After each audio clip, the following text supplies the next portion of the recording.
Hi guys, so welcome to Eva cooks. So ఈరోజు చూసుకున్నట్టయితే tiffin uttapam అనమాట.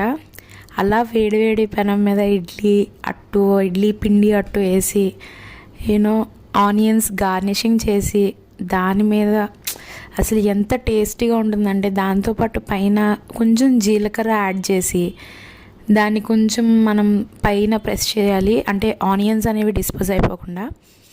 చేశాక లైట్గా, అంటే ఎక్కువ మంట కాకుండా లైట్ మీడియం మంట కానీ లేకపోతే హై మంట పెట్టి మనం ఆయిల్ అనేది ఎడ్జెస్లో వేయడం బాగుంటుంది. ఎడ్జెస్లో వేసి బాగా క్రిస్పీగా అయ్యాక ఒక్క మంచి గుడ్ టర్న్ ఓవర్ వచ్చి దాంతోపాటు మంచి tasty and super coconut chutney, అంటే కొబ్బరికాయ చట్నీ వేసుకొని తింటే ఆహా ఏమి రుచి. ఇలాంటి మంచి మంచి కుకింగ్ వీడియోస్ కోసం ప్లీజ్ టు సబ్స్క్రైబ్.